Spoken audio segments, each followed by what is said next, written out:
Yes. Okay, our first comedian tonight is like if Seinfeld and a stockbroker had a love child. Please welcome Stephen Glenn. Yeah, Steve! Hey, how we doing? Yes. Good. Hey, my name's Steven. I just started to do stand-up, and they told me I gotta get the audience on my side.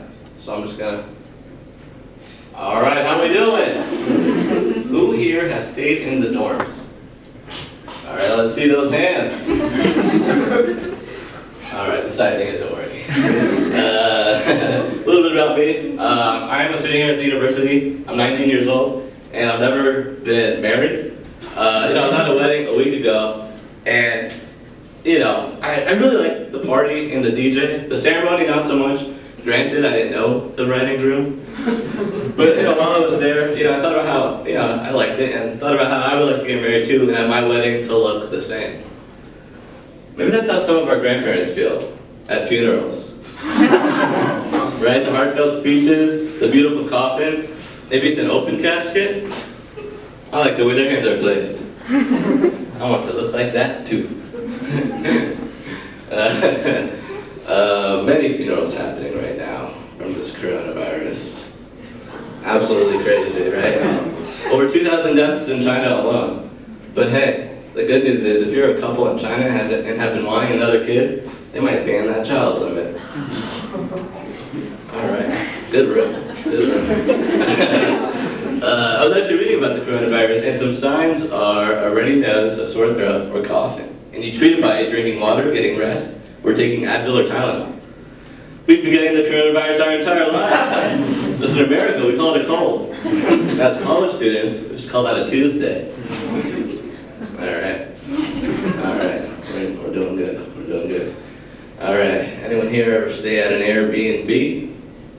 Okay. Few people.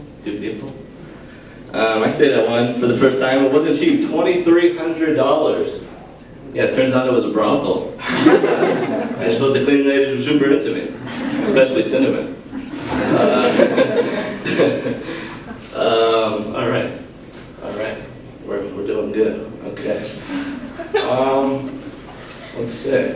So, I went to Knott's Berry Farm, and it was absolutely dreadful.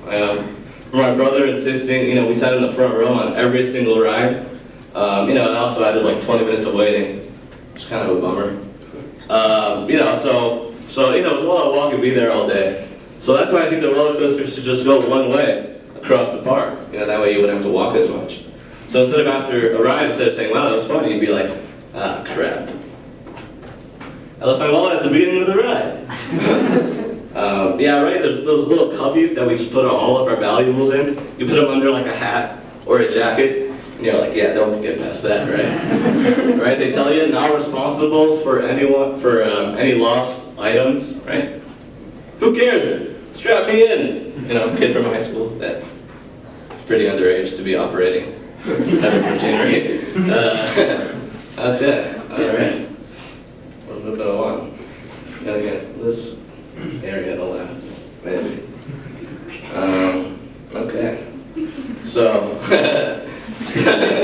So I saw that Lyft was doing this promotion, and wait, sorry, this one gets me. So I saw that Lyft was doing this promotion where you can get a free ride as long as you're going to a job interview, right? But I think Lyft is just doing this to get more drivers on the road, right? Because what's your name, sir? Eric here gets a free ride to a job interview. And doesn't get the janitorial position. He might say to himself, hey, you know what I could do? Screw this, I could do what Mark did earlier to drop me off, And but I thought it would be easy to abuse the promotion. So, I tried it last weekend.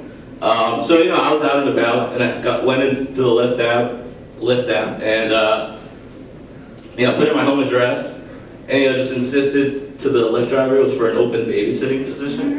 Right? He bought it. So I get dropped off at home, and I knock on the door, hoping my roommate answered. Because I didn't want him to see him I didn't want him to see me use my key. So there was no one home. So I was there was no one home. No one answered the door, no one was home. I was like, what do I do? So I called an Uber, I'm staying the night at the Airbnb. I still sent him in the rest of her tip. Thank you all, that's it for me.